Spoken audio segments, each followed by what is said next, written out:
Olá, gente, tudo bem? Agradeço a todos que nos acompanham, todos e todas, ao Kinan, que está sempre comigo aqui no Diálogos Conectas, ao Alexandre Costa Barbosa, que hoje é nosso companheiro aqui do Diálogos, o primeiro Diálogos pós-carnaval, o que corriqueiramente dizem que agora que o ano começa. Então, a gente vai falar sobre um tema muito importante nessa segunda. A gente vai falar sobre plataformas, soberania digital, regulação pela perspectiva dos movimentos sociais no Brasil e no mundo. E nada melhor do que para conversar com a gente é alguém que é do MTST. Mas quem vai apresentar um pouquinho melhor o Alê aqui é o Rodrigo Kinan, e que já vai iniciar a conversa. Ok, olá, gente. É um prazer estar aqui mais uma vez. Agora o ano começa, supostamente, pós-carnaval. A gente está muito feliz de ter o Alê aqui. A gente queria agradecer muito a presença dele. Ele está num congresso da Unesco, justamente sobre regulação de plataformas. Eu vou apresentar ele e fazer, até porque a gente tem pouco tempo, a gente tem 1 hora de programa, refrescando, né? Já que o nosso último foi há algum tempo. E eu já emendo na primeira pergunta. Mas aí a gente vai fluindo a conversa do jeito que for. A Marcela acrescenta o que ela quiser, a gente faz tudo com liberdade.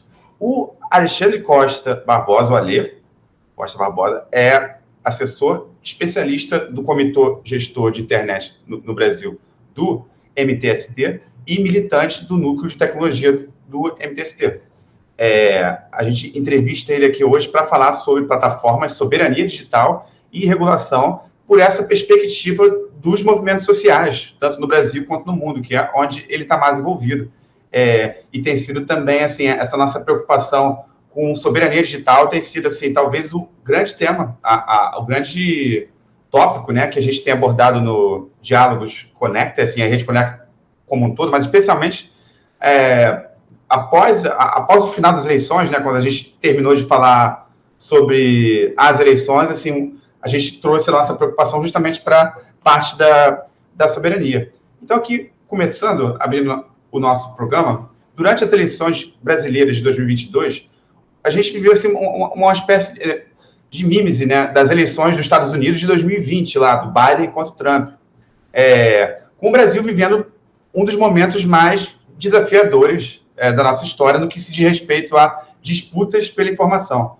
O Brasil, nos últimos anos, se transformou num laboratório sobre como que a extrema-direita vem atuando nas democracias ocidentais. Assim, a nossa extrema-direita, alguns pesquisadores que passaram aqui no Diálogos, inclusive, defendem que a nossa extrema-direita não só se inspira na dos Estados Unidos ou na da Europa, mas ela propõe uma série de ativismos de extrema-direita inovadores, né? Com essas figuras que estavam no poder até ano passado e agora são oposição e continuam, né, tendo essa forma bem inovadora, né, bem agressiva, de fazer essa militância extremista. Eu queria perguntar para o Ale como os movimentos sociais brasileiros têm percebido o desafio da comunicação e da circulação de informação no Brasil pós-Bolsonaro. Maravilha, Rodrigo. Maravilha, Marcela. Muito obrigado aí por me receber, por receber o Núcleo de Tecnologia do MTST aqui no Diálogos aqui da Rede Conecta. Só uma leve correção, me permitam. Assim, eu sou assessor especialista do Comitê de Gestão da Internet no Brasil, que é o meu trabalho que eu pago meus boletos, né? É o CGI-BR. Posso até falar mais sobre ele um pouco, né? Que é um comitê multissetorial que tem entre as suas atribuições a criação de diretrizes, né, para o uso e a governança da internet no Brasil. Mas, em paralelo, eu também atuo como militante do MTST, ajudando a construir o que a gente entende que é talvez a nova fronteira, o que é a questão digital dentro do movimento que luta pela reforma urbana, movimento que luta por moradia há mais de 26 anos, né? Foi justamente ali, há cerca de 2 anos e meio atrás, que a gente, mais ou menos no período que você trouxe ali do episódio do Capitólio, né, coincidentemente ou não, né, mas que acho que durante a pandemia que ficou bastante evidente a necessidade e a importância de pensar as plataformas digitais muitas vezes como infraestrutura, aí no caso não só uma infraestrutura de comunicação, como se dão as plataformas de redes sociais, mas até outras plataformas essenciais mesmo, com plataformas educacionais para poder conseguir ter aula online, né? Imagina, quando as crianças e os adolescentes não puderam mais ir para suas escolas, tiveram que ter aula virtualmente, ou então até mesmo por questões de saúde, eu consegui um certificado de vacina, um acesso até o próprio Auxílio Brasil na época, né, o extinto e agora novamente criado Bolsa Família, que estava sendo intermediado por uma plataforma digital, no caso, né? Então, ficou muito evidente essa necessidade e a importância da pauta digital, e foi nesse momento que movimentos, membros, na verdade, do setor de formação política do MTST, que também trabalhavam como desenvolvedores de software, criaram o núcleo de tecnologia, que eu posso falar mais depois, né? Mas isso para poder ilustrar como que se deu, né, essa criação do núcleo, justamente para poder tentar enfrentar esse fenômeno que estava sendo, isso não só desde o Capitólio, mas sobretudo depois ali do trumpismo, eleição do Trump, né, a eleição do Brexit, né, nos Estados Unidos, o escândalo do Cambridge Analytica como um todo, depois as próprias eleições de 2018, depois se materializando com essa infodemia, né, essa disseminação em massa, né, de discurso de ódio, discurso extremista, de desinformação. Então, a necessidade do trabalhador, da trabalhadora, dos militantes, das militantes se apropriarem da tecnologia, se a gente realmente deseja, almeja dar uma nova direção para o desenvolvimento tecnológico, uma vez latente, se materializou como se dão geralmente no MTST, né, muito na prática, de fato, na estruturação desse novo setor, o núcleo de tecnologia do MTST. Mas, novamente, muito obrigado aí, aberto e às ordens para a gente seguir nesse diálogo. Muito obrigada, Anê. Muito, muito importante. E seguindo até essa própria questão que o Kinan citou ali os Estados Unidos, né? Eu vou falar um pouco, a minha pergunta para você, levando em consideração até o momento que você está agora, que você está em Paris, no Congresso da Unesco, sobre regulação das plataformas. Então, nos Estados Unidos, a Suprema Corte, neste momento, ela está debatendo o papel das redes sociais, propondo novas regras para as plataformas e discutindo o próprio conceito constitucional da chamada liberdade de expressão, o que é um termo que aqui no Brasil a gente tem visto muito liberdade de expressão como uma desculpa para você disseminar discurso de ódio, né? O pessoal troca uma coisa pela outra. Então, nesse contexto, as redes sociais gigantes como o Facebook, Twitter, o Instagram, que é da própria Meta, né, do Facebook, um conglomerado, eles operam há anos sob dois princípios. O primeiro é que as plataformas elas têm o poder de decidir quais conteúdos conservar online e quais remover. E o segundo é que os sites não podem ser legalmente responsabilizados pela maior parte do que seus usuários postam online. Então, eles escolhem o que entra e o que não entra, mas eles também não se responsabilizam por grande parte do que acontece ali. Então, o que a gente queria saber é como esse assunto está sendo acompanhado no Brasil pelos setores que debatem tecnologia e regulação. Perfeito. Eu acho que é importante até fazer um disclaimer, né, uma consideração nesse sentido, né, porque eu estou aqui em Paris no momento, né, estou regressando a São Paulo logo após o programa, e eu vim para cá justamente como na condição de assessor do grupo de trabalho do Comitê de Gestão da Internet no Brasil, que está discutindo a regulação das plataformas digitais. E aí eu vou gastar um tempinho aqui, porque eu acho que é legal a gente ter uma visão geral dessa agenda, né? Inclusive, nesse evento aqui da Unesco, a delegação brasileira, mais uma vez, foi uma das maiores, né? Uma das mais expressivas. Inclusive, o ministro Barroso, do STF, estava na mesa de encerramento.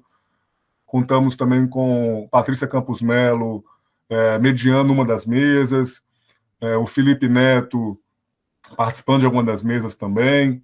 e, inclusive, o secretário de Políticas Digitais que está na SECOM, na Secretaria de Comunicação da Presidência, João Brant, né, o João que leu a carta escrita pelo presidente Lula na abertura do evento. Então, dá uma noção do potencial protagonismo que o Brasil possa voltar a ter nesse debate que, como eu mencionei, é a nova fronteira, talvez junto com a questão ambiental aí, questão digital. No que tange o documento da Unesco em si, o que a Unesco está fazendo? A Unesco entendeu, assumiu que faz parte do seu mandato, já que discute historicamente questões de acesso à informação e de liberdade de expressão também, dá alguma resposta no âmbito internacional para todos esses efeitos, essas externalidades negativas que a gente tem visto dessa maciça adoção dessas plataformas digitais para finalidade de comunicação. Isto é, a gente está tratando aqui de regulação de conteúdo em plataformas digitais. Quando a gente fala de regulação de plataformas digitais, a gente tem, só para ter muito claro em mente, a gente está falando de uma questão muito mais ampla, que a gente pode estar falando tipo de quais plataformas a gente está falando aqui. A gente está falando de plataformas de comércio eletrônico, plataformas de logística, de localização, de entrega, de trabalho, plataformas de educação, plataformas de saúde. A gente está falando de plataformas de inovação, como lojas de aplicativo, como sistemas operacionais, por exemplo. Então, assim, é uma discussão extremamente complexa que eu particularmente acho muito arriscado quando a gente restringe a discussão de regulação de plataformas para a regulação de conteúdo e, precisamente, discutir liberdade de expressão.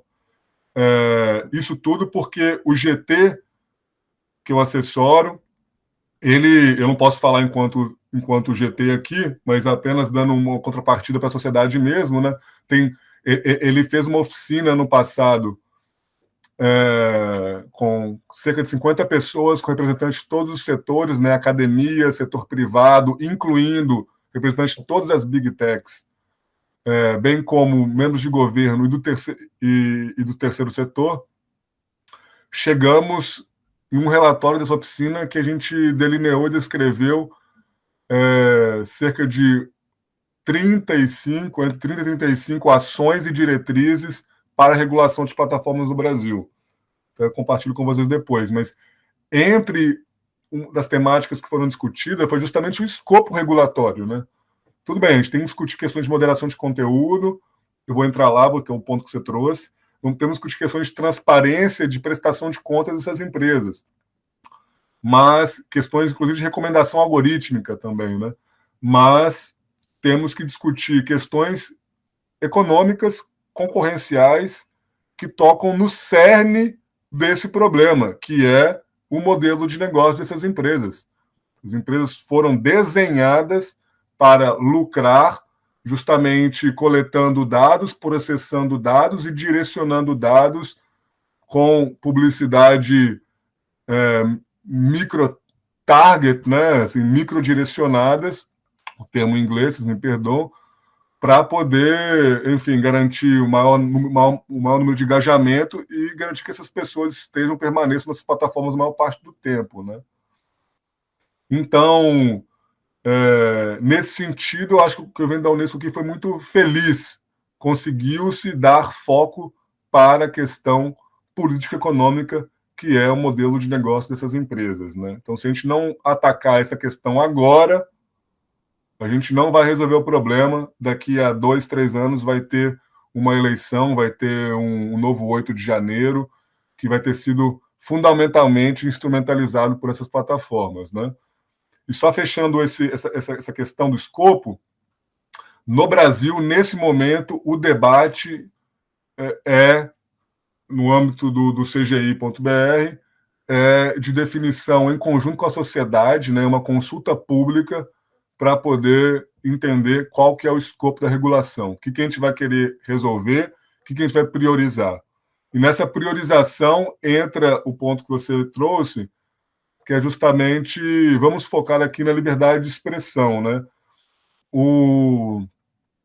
Historicamente, né, a jurisprudência da internet, o tal constitucionalismo da internet, ele se baseia numa lei dos Estados Unidos da década de 96, né, na seção 230, que dá uma certa chancela para os intermediários de internet não serem responsabilizados pelos conteúdos de terceiros, né?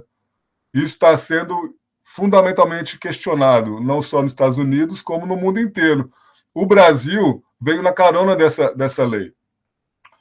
O Brasil, ele, tanto com o decálogo para os princípios de uso da governança da internet de 2008, quanto com o próprio Marco Civil da Internet de 2014, regulamentado em 2014, 2016 também, ele tira do intermediário, né, da plataforma, que também é uma discussão conceitual importante, a responsabilidade sobre esse conteúdo gerado por terceiro, salvo mediante ordem judicial e também em alguns contextos específicos, né, como abuso sexual infantil, exposição sexual infantil e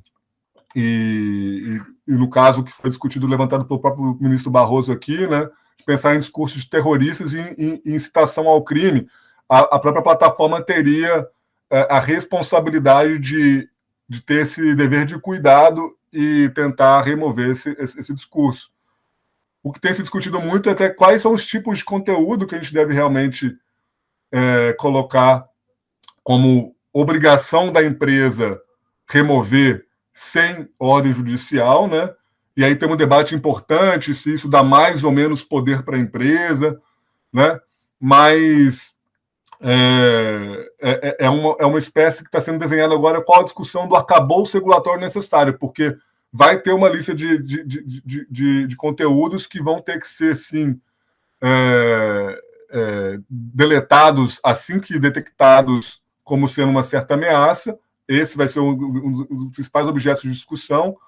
A própria medida provisória, né, que foi discutida ali pelo Ministério da Justiça, já assemelhava um pouco mais com a NetzDG, né, que é uma lei alemã que vincula até um código penal alemão para ver quais são os tipos de conteúdo, né, mas é uma discussão realmente sensível, classificar o que é conteúdo político, por exemplo, né? Eu não acho que eu sou a pessoa ideal para poder travar essa discussão, por exemplo, mas eu acho que ela tem que ser feita, né?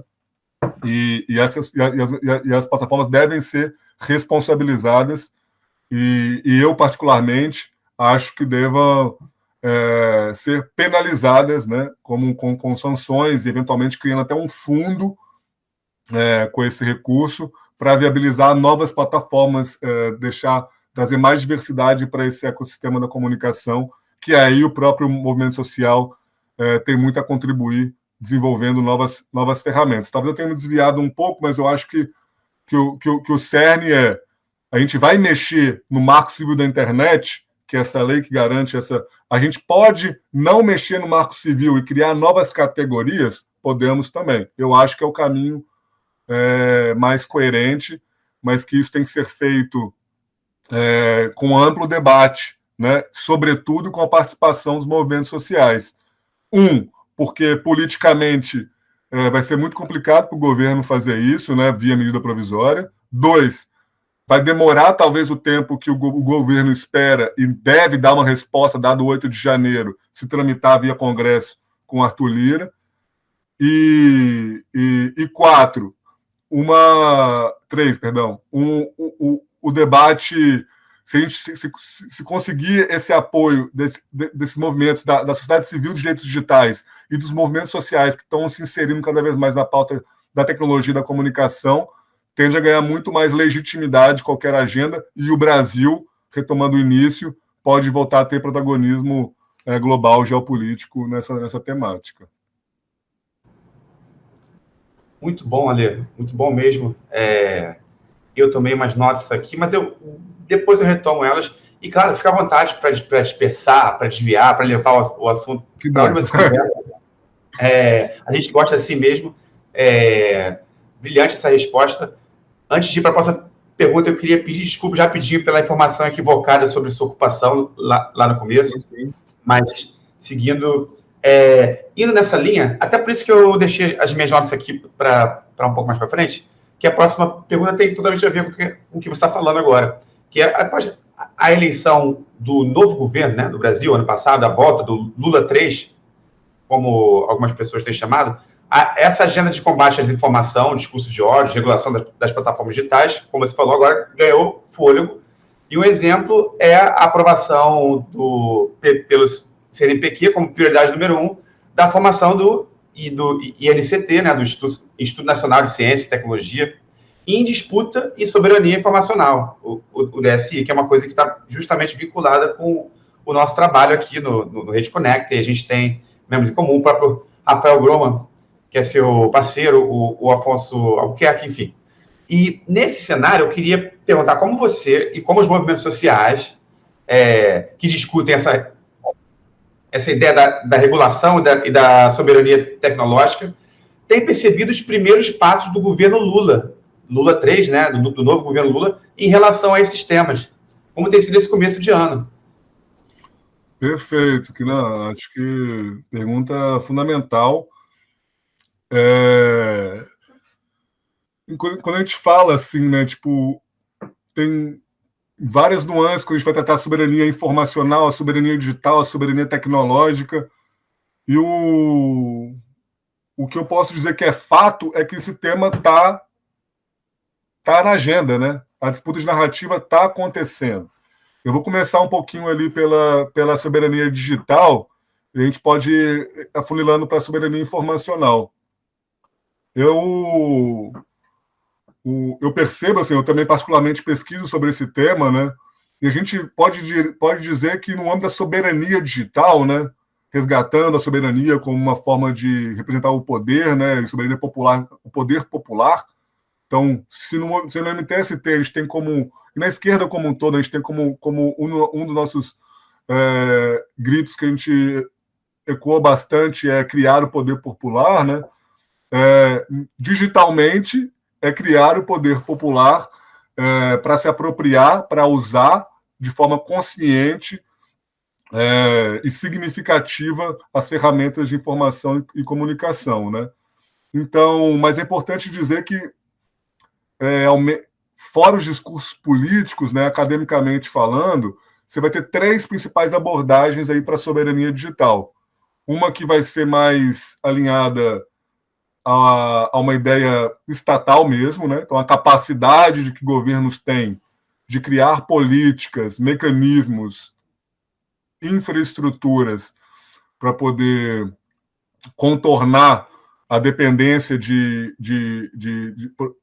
infraestrutura de comunicação, por exemplo, em matéria de segurança nacional, até mesmo pensar em, como eu trouxe mais cedo, uma infraestrutura pública digital para a educação no Brasil, né? Por exemplo, se eu tenho, como diria o estudo do Observatório Educação Vigiada, você vai ter, se eu não me engano, 91% da rede de ensino superior na América Latina utilizando servidores de e-mail do Google, né?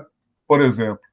Então, a gente está usando plataformas de videoconferência da Microsoft ou da Google, sendo que já existem plataformas próprias da própria Rede Nacional de Ensino e Pesquisa, a RNP, no Brasil.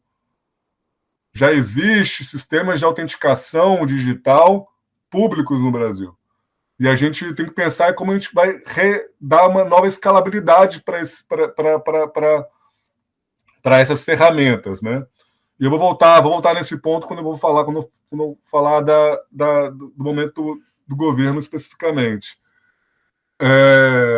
Fora essa questão estatal, tem a questão econômica mesmo, né, que também está alinhado diretamente com a questão estatal, mas é pensar como que a gente pode viabilizar que as pequenas e médias empresas no Brasil de base tecnológica tenham qualquer chance de concorrer com esses gatekeepers, né, com esses guardiões, controladores de acesso à informação que se tornaram as plataformas digitais, né? Como diria Tim Berners-Lee, um cara que fundou o sistema web, né? Esse sistema que a gente está lendo aqui, pessoal, que a gente consegue ler sites, ver imagens intermediado por essa tela de computador e conectado mundialmente. O rapaz que idealizou esse sistema, ele reconhece há mais de 12 anos, desde a crise da crise financeira de 2008, que a internet se tornou jardins murados, né? Então, assim, não é de hoje, a gente não está vendo A gente sabia dos efeitos, a gente sabia tinha gente que sabia do impacto que ia ter, e por uma questão extremamente neoliberal mesmo, que a gente não tentou atacar ex ante, né, a priori. Outros países no mundo já estão começando a atacar isso. É a própria União, até regionalmente falando, a União Europeia lançou um pacote, o Digital Services Act, né, Lei de Serviços Digitais, e o Digital Markets Act, que é uma lei de mercados digitais, criando uma série de regras específicas para esse conjunto de atores que detém o controle de informação, né, ou então de serviços essenciais na internet, que, como eles colocam lá. Então, tem essa questão estatal, tem a questão econômica, né, de pensar em desenvolvimento tecnológico nacional, pensar em empresas nacionais, pensar em formas de geração de emprego e renda orientadas à demanda brasileira a partir do desenvolvimento tecnológico, mas também tem a questão individual também, né, que é como que cada pessoa consegue um pouco na linha da autodeterminação informacional, com a minha capacidade de ter acesso à informação, de ter o letramento midiático informacional necessário para processar essa informação, pensamento crítico para poder repassar essa informação, a minha capacidade de reconhecer que as plataformas estão utilizando meus dados pessoais para poder me direcionar a anúncios publicitários como sendo o cerne do seu modelo de negócio, e com base nisso eu também ter consciência que, segundo a Lei Geral de Proteção de Dados Pessoais, esses dados me pertencem, né? Então, eu posso demandar que as plataformas retirem, removam, ou então me devolvam certo dado que foi utilizado sem o meu devido consentimento livre, expresso, informado. Eu apertei lá uma caixinha, tipo, ok, pode repassar isso, pode usar meu dado, mas, assim, eu não, na prática, eu consenti sem saber se era isso mesmo que eu queria, né? Que é como funcionam mesmo, né? Como essas empresas funcionam e operam.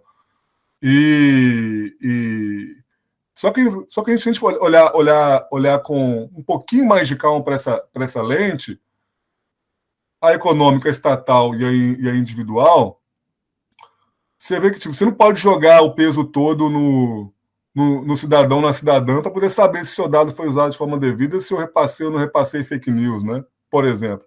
Como também você não pode botar essa responsabilidade toda na conta do governo do Estado, porque não vai conseguir abraçar isso tudo, né? Até do ponto de vista do político, de apoio institucional.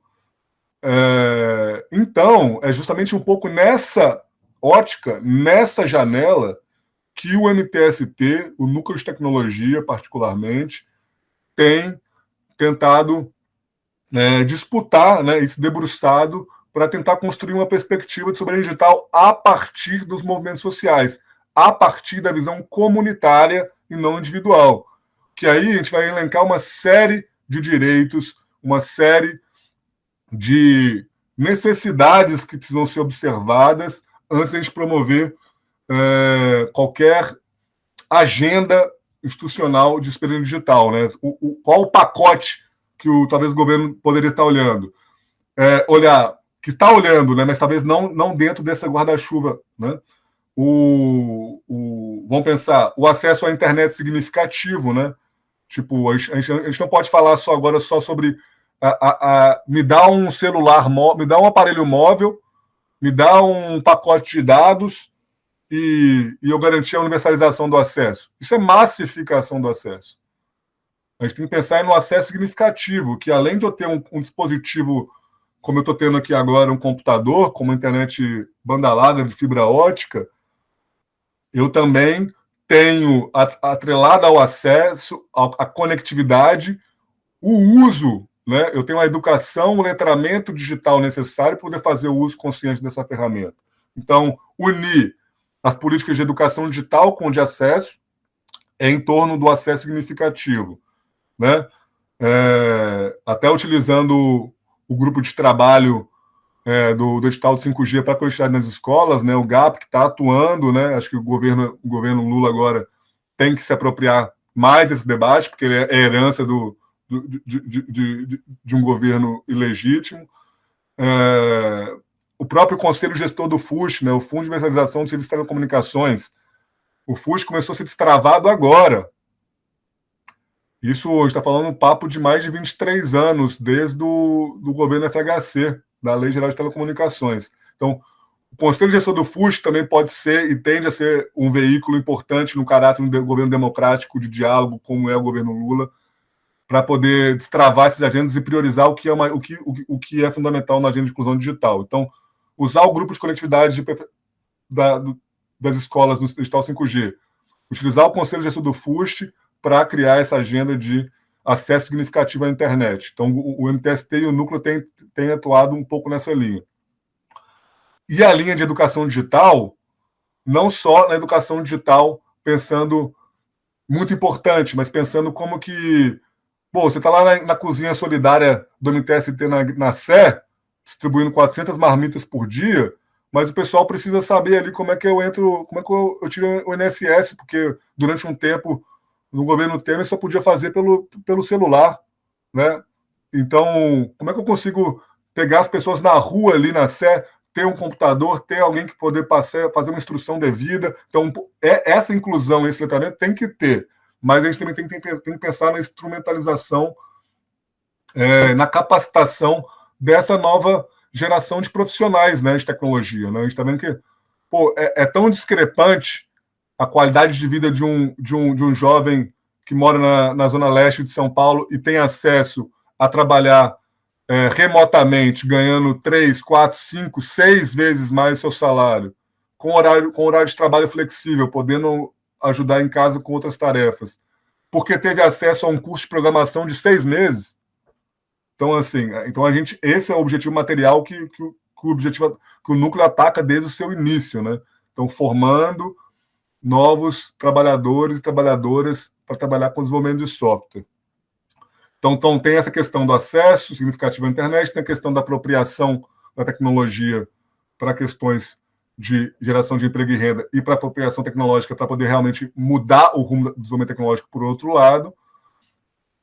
E além de pensar nisso, né, você pode pensar em camadas um pouco mais amplas também, né, tipo de aí sim o Estado deter o controle de informações no seu território, né, pensar em localização de dados, quais são esses dados que ficam no território brasileiro, dados de educação, de saúde, quais outros dados estratégicos, dados de segurança, de mobilidade,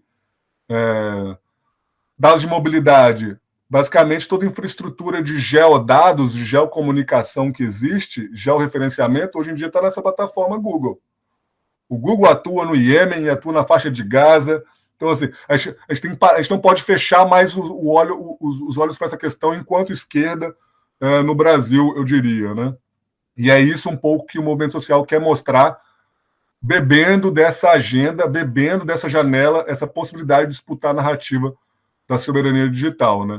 E o governo tem sinalizado, tem mostrado preocupação com relação a isso. Né? Não à toa, o tema tem sido tratado por diversos atores que estão preocupados, as próprias empresas já estão começando a dar resposta, promovendo, obviamente, as suas próprias perspectivas de soberania digital. Então, eu acho que talvez seja relevante o governo Lula tentar criar realmente um grupo de trabalho para tratar essa questão. Né? Quem deveria estar aqui dentro? Quem que a gente deve ouvir para não deixar nenhum tema de fora dessa questão? E é um pouco o que o MTST, o Núcleo de Tecnologia, tem tentado mostrar, né? As diversas facetas da soberania digital, soberania informacional. Mas, sem dúvida, né? Não só com o INCT, mas até com o anúncio do aumento das bolsas, né? Eu acho que passa sobre isso também, né? A gente vai voltar a produzir ciência, produzir tecnologia no Brasil, né? A gente vai desenvolver tecnologia nacional para resolver os problemas concretos estruturais da nossa sociedade. Quem que vai desenvolver essa tecnologia? A gente vai contratar de uma startup baseada em capital de risco da Faria Lima, ou a gente vai contratar uma comunidade de desenvolvedores do movimento social que tem mais de 200 desenvolvedores de altíssima qualidade que poderiam desenvolver esse sistema? Quais são os desenhos que a gente precisa fazer para contratações públicas, aí sim, realmente inovadoras, que incluam, capacitem e não nos aprisionem em sistemas tecnológicos proprietários. Né? Então, eu acho que esse que é o debate que a gente tem que travar. Eu acho que está muito no início ainda, mas eu acho que está no caminho certo. Né? Aquele anúncio, né? Vamos ver nos primeiros 100 dias como vai ser. eu acho que vai ser determinante, né? Acho que vai ter muita coisa acontecendo até chegar no meados de abril ali. Eu acho que o tempo, né? Acho que ainda está propício, né? Para a gente poder tentar iniciar esse amplo debate da soberania digital, soberania informacional, porque, do ponto de vista regulatório, e aí eu vou encerrando essa parte, como eu falei lá no início, eu enfatizei que a gente tem que discutir o escopo regulatório. Se a gente quiser discutir soberania digital como um princípio regulatório de plataformas, a gente tem que definir agora, né? Se a gente quiser discutir novos arranjos produtivos, novos sistemas, desenvolvendo novos sistemas para a segurança, para a educação, para a saúde, como eu enalteci aqui, a gente tem que discutir agora. Caso contrário, a gente vai fazer uma discussão extremamente nichada em quais conteúdos, com quais tipos de comportamentos inautênticos a gente pode ter ou não na plataforma de rede social. E com todo o respeito a quem prioriza esse debate, eu não acho que a gente pode perder essa janela dessa discussão mais ampla de política pública, de política de Estado, de política de soberania digital, tecnológica, desenvolvimento socioeconômico, né, alternativas ao modelo que está posto aí. Obrigada, Lê. Você fez os comentários, eu fui fazendo anotações, e durante essas anotações veio até que eu preciso avisar o pessoal aqui que hoje não tem resposta no Superchat, porque o programa está sendo gravado nessa segunda mesmo, só que a gente está gravando umas horas antes do que vai ao ar, até porque a gente está com uma diferença de fuso, já que o Alê está em Paris, nós estamos no Brasil. Desculpa, então... gente. Ah, que pena. Mas eu vou fazer alguns comentários aqui, pessoal. Quem sabe algumas pessoas pensem nas mesmas coisas. São só os comentários que, enquanto você estava falando, ali, eu fiquei pensando aqui, ó. Por exemplo, quando você falou sobre as universidades, por exemplo, as instituições de educação, elas acabam usando majoritariamente, pelo que eu percebo, pelas universidades que eu rodei aqui, eu acho que eu estou na minha quarta universidade pública, e aí é sempre ou é um programa da Microsoft ou é do Google, né? E eles disponibilizam isso para a universidade vai lá e usa, e depois eles vão lá e cortam o acesso, restringem o acesso, e você é obrigado a pagar. É o que aconteceu até recentemente, que nós tínhamos acesso ilimitado à conta do Google, e agora eles limitaram, e agora o que você faz com aquilo? Fica tudo lá, mas você é obrigado aí a pagar 100 gigas, 1 tera, então você dá com uma mão, mas tira com a outra também, né? Sem falar que ficam com todos os nossos dados. Marcelo, almoço, desculpa te interromper, mas almoço grátis só nas cozinhas solidárias da MTST. É verdade, só lá mesmo, exatamente. Exatamente mesmo. E outra questão que eu achei muito interessante, a frase que você falou da internet jardins murados, né? A gente tem jardins murados, e o que você falou, que eu achei muito interessante sobre essa questão do acesso à internet, que é muito diferente. As pessoas podem achar, às vezes, num primeiro olhar mais superficial, que hoje todo mundo tem acesso à internet. Não, todo mundo, uma grande parte, às vezes, tem acesso ao WhatsApp, que daí você tem aquele que não usa os dados móveis, e que também você está entregando toda a tua comunicação por meio de uma plataforma específica, não tem acesso. Eu acho que a pandemia deixou muito claro isso, né? As crianças e adolescentes que tinham acesso a um computador com banda larga, elas tiveram um tipo de aprendizado, e as outras que têm acesso só a um celular, o que às vezes nem isso, é um outro tipo de aprendizado. Então a gente tem uma grande distância para a gente começar a trabalhar essa soberania digital, informacional, como você está falando, né? Maravilha, Marcela. Acho que você trouxe 3 ótimas reflexões, assim, né? Me dá uma oportunidade legal para falar de 3 assuntos que eu adoro. Por favor. Um deles é o que você trouxe inicialmente ali do fato das universidades públicas brasileiras, institutos federais, universidades federais, terem adotado maciçamente as plataformas proprietárias, né, sobretudo Microsoft 365 e Google Workspace, ou Google para Educação, como era chamado. Isso com propostas muito tentadoras. Vem cá, chega aqui, universidade. Olha aqui o pacote que eu tenho aqui, que você vai integrar agenda com e-mail, com com videoconferência, com relatoria, e tudo novo, não dá problema nenhum, você vai pagar nada. Né? Como é que você é um reitor, uma reitora de uma cidade, você não vai considerar isso? Deveria considerar outros pontos também. Né? Deveria considerar que, se a gente não é capaz de desenvolver plataforma nacional dentro do ambiente que é desenvolvimento científico e tecnológico, se a gente vai, a gente já está com um passo atrás. Já dá um passo para trás. E se a gente adota essas ferramentas sem olhar para o aprisionamento que a gente vai ter, até aceitando capacitações dessas empresas para usar esse mesmo serviço, essa mesma ferramenta, a gente não olha que a gente está só cada vez mais dando passos para trás. Né? Ou a gente... Eu não estou falando aqui que necessariamente a gente tem que... O termo que o pessoal gosta de usar aí, né? Catch up. A gente tem que fazer esse encontro e chegar nessa frente de linha de desenvolvimento tecnológico mais moderno nesses pontos, né?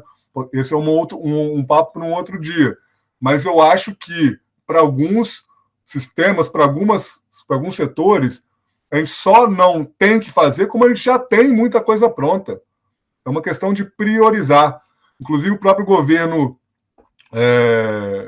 durante o governo, acho que foi no início do governo Bolsonaro e também no governo Temer, que o Ministério da Economia fechou um pacote para poder, basicamente, digitalizar os serviços públicos de forma muito rápida. Aquela coisa, vende para o Banco Mundial que o Brasil que tem mais serviços digitalizados no mundo. Você já deve ter visto algo do tipo, que o Brasil é muito bem ranqueado nesses rankings aí recentes. E como é que fizeram isso? Colocando a gente no refém do sistema da Microsoft. Então, você acaba tendo que fazer reunião com a própria RNP, como eu já fiz algumas, Rede de Ensino e Pesquisa, que tem o MConf, que é o Conferência Web, que usa o Big Blue Button, que é um software livre. Então, você tem um sistema customizado para a realidade brasileira, utilizando software livre global, que ele não pode ser usado por uma questão contratual, dentro da própria instituição que viabilizou o seu desenvolvimento. Então, você fica assim, é ou não é uma questão política? Essencialmente. E aí, no âmbito do meu trabalho, no CGI, eu também assessoro um grupo de trabalho sobre plataformas educacionais, coordenado pelo professor da Unicamp, Rafael Evangelista. A gente lançou uma série de estudos, estão disponíveis, depois posso encaminhar para vocês, que a série de estudos chama Educação em um Cenário de Plataformização e Economia de Dados. O primeiro estudo foi justamente uma revisão bibliográfica diagnosticando os problemas e os conceitos, né, desse fenômeno de rápida adoção de plataformas proprietárias estrangeiras na educação no Brasil, sobretudo durante a pandemia. O segundo estudo, isso em setembro. Em novembro, a gente lançou um outro estudo que visava justamente mapear os acordos de cooperação técnica, os convênios entre a rede pública de ensino no Brasil, municipal e estadual, e as Big Techs, via Lei de Acesso à Informação, e a partir disso a gente diagnosticou e fez um parecer jurídico mostrando como que acordos de cooperação técnica, convênios, não devem ter trocas de ativos financeiros, mas o tratamento desses dados pessoais, a gente pode olhar pela lógica do próprio capitalismo primitivo de dados, a gente está falando de tratamento de dados que são ativos, então ferem o princípio de não onerosidade desses contratos. Então, juridicamente, esses contratos têm que ser revisados, né? Ou abolidos, eu diria. E, em contrapartida, a gente tem o lado propositivo, é justamente esse, tá? A gente teve que adotar essa plataforma porque a gente não tinha outra. Porque a gente ignorou que existia pandemia, que a gente ignorou que a gente tinha que pensar em infraestrutura para poder ser disseminada. E agora, o que a gente vai fazer? Então, a gente está realmente discutindo quais são essas infraestruturas, uma infraestrutura de nuvem pública brasileira. Como é que ela é? São bancos são bases de dados? Não. Centrais de dados, né? Data centers, servidores espalhados, federados nos estados, nas regiões geopolíticas do Brasil. Quem vai financiar? O Fundo Nacional de Educação, o Fundo Nacional de Ciência e Tecnologia, empresas nacionais, enfim, é uma coisa que a gente está colocando para debate agora, nesse estudo que vai ser lançado no final de março, inclusive. Com relação aos jardins murados, né, eu acho que é o principal sintoma desse modelo lá atrás que a gente falou. Não vamos responsabilizar as empresas por nenhum conteúdo, não vamos questionar o modelo baseado em publicidade e vamos deixar a suposta, entre muitas aspas, inovação florescer no ambiente digital. Não deu outra, né? A gente chegou nesse oligopólio, as GAFAM, né? Ou Big Techs. Para quem não conhece GAFAM, pega Google, né? Que também é Alphabet, pega Amazon, pega Facebook, também é Meta, pega Microsoft, pega Apple. Empresas com valor de mercado que são muito maior, com lucros que são maiores do que de PIBs de países, né? É realmente assustador. Quem não olha dessa forma, eu acho que tá parado em algum momento na década de 90, quando bebia-se muito desse ideal ciberlibertário, do poder transformador da internet com a disseminação de informação. Isso tanto na própria esquerda, tanto dentro lá das próprias ciências humanas e sociais, acreditava-se sim que seria possível, né? Mas não foi isso que se deu na prática, e tem uma série de pesquisadores, inclusive no Brasil, já diagnosticando esse oligopólio, esse poder que se formou nesses jardins murados, que controla todo o fluxo de informação, e pensando em medidas para a gente poder atacar e resolver essa questão, que é estrutural e como eu digo mais uma vez, uma das principais questões que a gente está passando no momento. Inclusive, a gente tem travado esse debate também no próprio MTST, dentro do núcleo de tecnologia, né? A gente fala assim, mas o que a gente vai fazer? A gente quer desenvolver uma plataforma, o Contrate Quem Luta. Quem não conhece o Contrate Quem Luta, ele é um chatbot que funciona no WhatsApp, que vai juntar trabalhadoras e trabalhadores da base do MTST, então servente pedreiro, cabeleireiro, faxineira, sapateiro, para poder prestar algum tipo de serviço para pessoas que simpatizam com a luta. Então, ele intermedia, né? E a gente vai fazer o quê? A gente vai desenvolver essa plataforma no aplicativo próprio, ou a gente vai usar o WhatsApp, que pertence a Facebook, que pertence a Meta? Mas sem desenvolver uma plataforma própria, a gente vai estar usando uma linguagem de programação, muitas vezes, que é proprietária de uma dessas empresas, utilizando serviços de nuvem e outros serviços tecnológicos, né? APIs, não entro em detalhe explicar agora, mas outros aparatos tecnológicos que são de propriedade dessas empresas também. A gente vai fazer só a crítica ou a gente vai propor sistemas a partir dela? Então, a gente trava esse debate interno também. E a gente defende, inclusive, que a soberania digital passa por essa apropriação utilizando os recursos que a gente tem no momento, né? Inclusive. E o terceiro ponto, acho que conversa com esse, né, de pensar o acesso à internet a partir do WhatsApp. Não, gente. No Brasil, a gente se limita a achar que eu tenho acesso à internet, eu tenho WhatsApp. Você não tem acesso à internet. Né? Você tem acesso a uma plataforma de uma rede que pertence ao Facebook, que é uma das redes, um dos principais grupos econômicos no mundo hoje em dia, liderado por um dono que, do ponto de vista hierárquico corporativo, detém muito poder,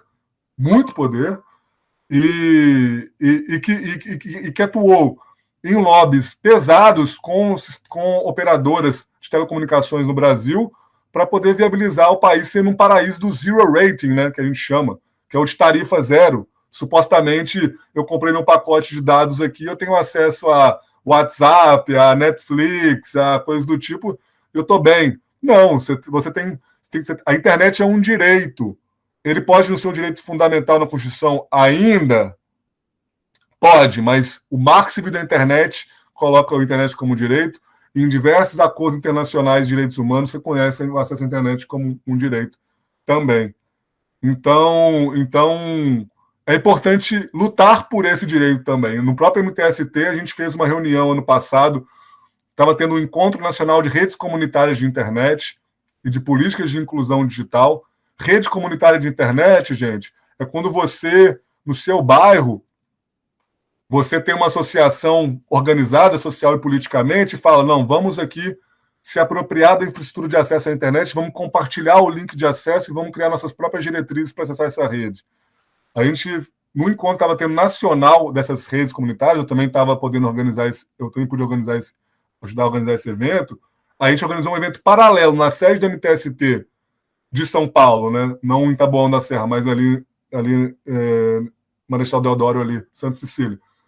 Um debate com as principais lideranças pensando em política de acesso à internet no Brasil, poder discutir se a internet é um direito ou não é um direito de fato. Porque nos fazem acreditar que a gente realmente tem que pagar pelo acesso, enquanto a gente poderia estar reivindicando ao mesmo tom, ao mesmo nível, o direito à moradia, o direito à alimentação justa, o direito à educação, o direito ao acesso significativo à internet. E, mais uma vez, acesso significativo, assim como soberania digital, é um termo que está em disputa. A gente está discutindo o que é o acesso significativo. O governo Lula pode ter um papel relevante de falar. Não, acesso significativo é um acesso com dispositivo apropriado, computador em casa, pessoal, né? No MTST, eu estou lá discutindo acesso significativo e tem uma mãe solo com 4 meninos, quando tem um computador para poder compartilhar esse celular. Tipo assim, a gente falando de computador pessoal, de acesso a banda larga com fibra ótica, de preço, se tiver que pagar, preço justo, compatível, proporcional ao salário ganho, se ganhar salário, se não tiver desempregado. E a gente está falando que seja uma conectividade atrelada a um saber usar, a um uso consciente. Então, eu também ter acesso, por exemplo, a uma disciplina na educação pública de educação digital, que é o que o MTST, mais uma vez, no seu núcleo de tecnologia, está fazendo. A gente pilotou um curso numa escola pública na Zona Sul de São Paulo, de ensino de programação, tendo em vista essa expansão para essa educação digital mais ampla, que vai discutir educação midiática, educação informacional, educação de dados e educação tecnológica propriamente, ter uma noção mínima de como funciona a arquitetura da rede, dessas plataformas, até porque se a gente quiser fazer força contra, a gente tem que atuar na raiz, né? Como a gente visualiza ali dentro. Muito bom, Ale, muito obrigado. Fiquei só pensando em tantas coisas, em todos esses pontos. Por exemplo, com essa colaboração que você e Marcela falaram, né, do Big Tech, das grandes plataformas com a educação durante a pandemia e tal. A gente na UF passou recentemente por um drama, tem passado, que, por exemplo, após muitos anos com o Google fornecendo as ferramentas para a gente, eles, por muito tempo, forneciam o Google Drive ilimitado. E de uma hora para outra, eles cortaram, voltou para 20 GB. É um monte de gente que trabalha com vídeo, por exemplo, teve que assinar, e aí, por falta de opção, assinou justamente do Google. E aí isso, eu acho que é um exemplo, né, entre tantos que vocês deram do grande problema de ter esse poder todo concentrado nas mãos, onde são as reuniões, onde os arquivos estão guardados, onde os e-mails são enviados, eles têm praticamente tudo. Eu também gostei muito quando você falou que muita gente ainda está naquele como é que você falou? Na ciberutopia, né? Como se imaginava que a internet... Sim, de como se imaginava nos anos 90 que seria a internet para o futuro, como que a internet ia eliminar... malezas sociais e problemas. E assim, isso aconteceu muito na academia também, especialmente com como que se julgou muito que o mundo das pessoas de classe média era o mundo de todo mundo. Assim, que todo mundo teria um computador em casa, só para ele. Enquanto lá, assim como você falou agora de uma mãe solo com um telefone para 4 crianças numa escola, para ter aula à distância da pandemia, um telefone para uma família inteira, lá nos anos 2000, muitas vezes o site de um sindicato era muito ruim, não tinha computador, era muito devagar, e quem tinha os equipamentos, né? As pessoas mais ricas, os conservadores. Não à toa que muitos grupos políticos conservadores deram passo à frente na internet para saber usar, saber fazer o ativismo. Então, eu gostei muito de ouvir isso. E já encaminhando para o fim, a gente tem mais uns 5, 6 minutos para poder fechar com calma. Eu queria fechar com a pergunta: qual o papel dos movimentos sociais no Brasil, hoje, né, nos debates sobre regulação, soberania, autonomia digital, e como isso tem sido debatido em outros países e em outros campos, enfim, em outras áreas desse campo da organização social popular. E esse responde com calma. E a gente vou respirando para a gente ir terminando com calma. Porque, querendo ou não, um tema muito importante, a gente sabe da relevância e da urgência, né, que a gente está precisando discutir. Mas, na sua fala, eu lembrei também de uma própria entrevista que o presidente Lula deu para a CNN após uma visita que ele tinha feito, né, com o companheiro Guilherme Boulos, em uma ocupação, na verdade, num conjunto residencial, o fruto de luta do MTST, e ele reconhece, inclusive, o papel do núcleo do trabalho com tecnologia que está sendo feito, né? Então, eu acho que isso simboliza um pouco desse papel do movimento social nessa temática, né? Inclusive, o próprio MST também está com uma frente legal digital, a gente tem colaborado, a gente também pretende escalar, né? Assim, obviamente que o MTST jamais vai construir ferramentas para serem usadas exclusivamente no âmbito do MTST. E não só no âmbito dos movimentos sociais no Brasil, mas num debate supranacional. Porque a gente está falando, no final das contas, a gente está falando de plataforma, a gente está falando de, em alguma medida, de infraestruturas de informação e comunicação que são supranacionais, são supraterritoriais e que elas podem ser desenhadas de diversas formas, né? A gente está falando de tecnologia, né? A gente está falando que a gente pode pensar uma que seja de propriedade dos próprios trabalhadores, dos próprios trabalhadoras desses movimentos.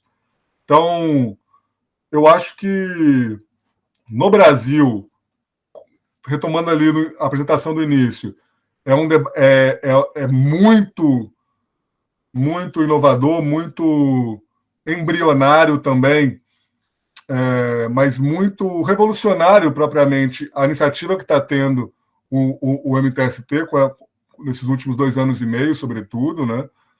A gente tem uma demanda gigantesca de pessoas querendo entrar no núcleo de tecnologia. Vocês podem imaginar que centenas de pessoas mandando e-mail, se inscrevendo no site, nucleologia.com.br, e a gente ainda não tem a capacidade de dar essa vazão que a gente gostaria, mas simboliza justamente o desejo que boa parte dessa população que tem o domínio sobre essas questões tecnológicas, até porque é cada vez mais o objeto principal de trabalho seja de um lado desenvolvendo a plataforma, seja do outro pegando o trabalho que é viabilizado pela plataforma, como entregadores, como motoristas de aplicativo. Assim, querendo ou não, está todo mundo vinculado a isso de alguma medida. Trabalhadores de nuvem como um todo, né, de diária, de bico, de serviço como um todo, que inclusive o Rafa Groma até gosta de fazer essa provocação sempre, né? Quando o estrangeiro, quando os gringos falam de gig economy, né? Gig economy significa na íntegra a economia de bico. A gente está nessa informalidade histórica no Brasil, inclusive atingindo esses patamares acima de 40% no governo gestão Paulo Guedes aí também que a gente viu. Mas voltando,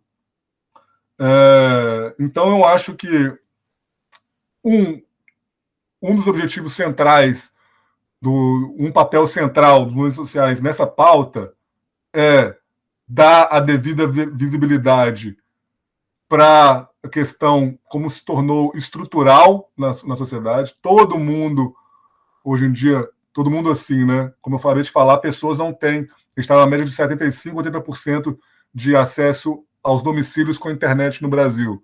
E das pessoas que acessam a internet, cerca de 96%, segundo os dados do cetic.br, acessam via celular, né? Então, assim, a gente sei que muita gente ainda não tem acesso à internet, tampouco um acesso significativo como eu defendi.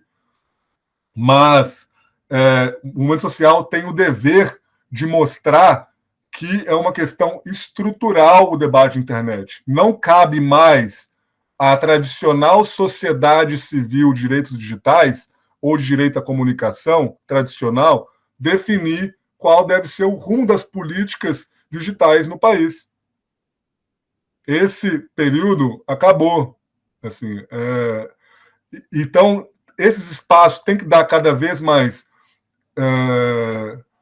voz, protagonismo para os movimentos sociais participarem, falarem, e isso de um lado, e do outro lado também dar a devida capacitação, dar a devida atenção para poder que esses espaços constituam seus núcleos de tecnologia, seus núcleos de comunicação digital, como já tem alguns muito sólidos, né, como o Ubuntu do MTST e do MST, mas que muitos ainda precisam de uma estruturação e de uma articulação entre esses movimentos. E aí eu acho que então, tem esse papel central do debate, né, da legitimidade, da representatividade do debate. Tem o papel também que, a partir dessa ampla participação, você também tem a qualidade do debate que pode ser e deve ser muito bem utilizada, até no próprio desenho de políticas, né? Dentro do MTST, no Núcleo de Tecnologia, a gente tem a frente de governança de dados. Dentro da frente de governança de dados, a gente está pensando justamente como que a gente fomenta de forma maciça a adequação dos movimentos sociais à privacidade e à Lei Geral de Proteção de Dados Pessoais. Isso sem questionar o próprio modelo de negócio baseado em dados, mas, enfim, outro papo. Então, é pensar nessa colaboração, nessa solidariedade, nessa ampla adequação da população aos problemas, aos desafios da sociedade da informação que estão latentes, que eu acho que o movimento social também tem um outro papel fundamental. E aí, a nível internacional, eu não saberia te dizer precisamente um exemplo concreto, né? Você sabe, tem algumas iniciativas da sociedade civil, de movimentos de base comunitária que trabalham com tecnologia digital, informacional. Na Índia tem bastante, no México, mas a nível de estrutura, como a gente está vendo aqui no Brasil, eu arriscaria dizer que não tem. Dado até pelo histórico de organização do MST no Brasil, depois do MTST, e dado também o próprio histórico do Brasil no debate de internet global. Como eu falei, o Brasil estava com talvez uma das maiores delegações aqui nessa conferência da Unesco em Paris, nesse momento discutindo essa temática. A questão é pegar o pessoal que está travando esse debate dentro do governo, Ministério da Justiça, SECOM, AGU, MDIC, MCTI, MCOM, falar, queremos ouvir efetivamente a sociedade civil e queremos ouvir, sobretudo, os movimentos sociais. E aí eu tenho garantia que a gente vai ter um exemplo para levar para o mundo inteiro. E a gente está fazendo, inclusive, agora isso com o professor Rafael Groman, em parceria com a Universidade de Toronto, que é um pouco de ideia de mundializar, de externalizar, de internacionalizar o trabalho do Núcleo de Tecnologia da MTST, para a nível internacional também, compartilhar esse conhecimento que está sendo gerado aqui. E agradeço de coração também aí o espaço, o tempo e a parceria no diálogo aí. Ale, muito obrigado, não só por essa resposta, mas pelo programa todo, foi muito bom. Como todo mundo observou, essa é uma discussão que daria para fazer em muito mais tempo, se a gente tivesse mais de uma hora na grade da TV 247. Muito obrigado, Ale. Muito obrigado a Marcela também. Infelizmente, ela teve um problema técnico e não vai estar aqui para se despedir, mas ela participou, ela gostou muito também. E muito obrigado, pessoal todo que vai assistir. Esse foi para o playback, né? Infelizmente, a gente não vai poder responder o chat, porque isso é uma gravação que vocês estão assistindo, mas, eventualmente, a gente volta a estar ao vivo aqui. E o Ale sempre convidado para voltar a aparecer aqui no Diálogos. Então é isso aí, gente. Muito obrigado e nos vemos na próxima. Tchau. Tchau, gente.